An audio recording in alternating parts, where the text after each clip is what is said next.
Greetings. In this video, we are going to look at the 4 types of speech recognized in the Vedic tradition. We have its reference from the Vedas. To be specific, it occurs in the Ganapati Upanishad of the Atharva Veda, in the verse that goes, Tvanchatvari Vaakpadani.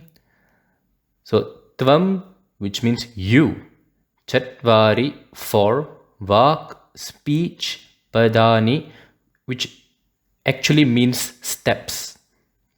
So the steps indicate the type of speech which goes from the most gross to the most subtle. So this verse denotes Lord Ganesha as the very form or the very manifestation of the 4 types of speech. So what are they? Number 1, the most gross is the Vaikhari. So this is physical speech which occurs as language. It occurs when 2 points vibrate in contact with one another, and this is when a particular sound is produced. To put it simple, vibrations which occur in the region of the oral cavity produces the necessary sounds which form words, which is then heard and interpreted neurologically by the listener. So this is the physical speech. Number 2 is what we refer to as the Madhyama, which simply means mental speech. So as we know, people can actually communicate at the mental level without actually uttering a particular sound. It can even refer to mental telepathy, or it could perhaps even indicate the monologue which goes in your mind. Number 3, Pashyanti. Pashyanti literally means to see. So this refers to the type of speech through which the Vedas were revealed to the sages.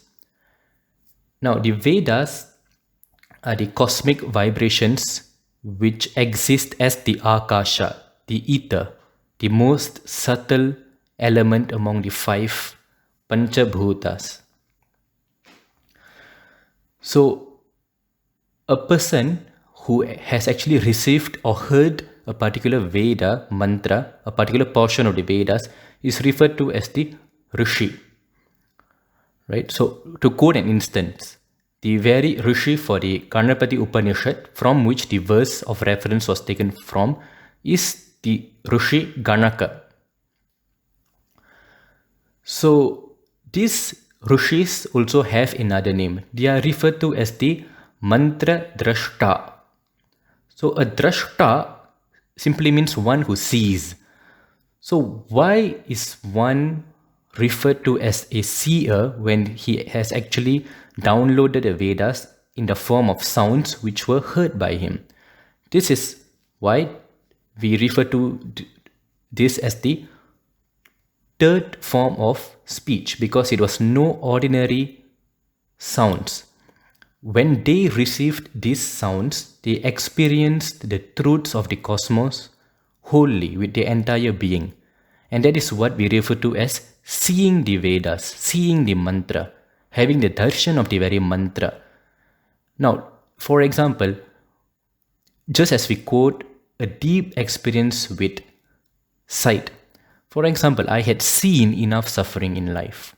Similarly, a Vedic seer is someone who has heard the Vedas and experienced it wholly with his entire being. He becomes one with the truth conveyed by the particular Veda mantra. And this forms the 3rd form of speech. And the last, which is the Para. This is the wordless communication. The speech form of speech which is beyond the frame of time-space metrics. It is divine communion. It occurs in an absolute state of absolute consciousness. In a state of enlightenment, when your state transcends every form of physicality, which transcends vibration and hence any form of audible sound.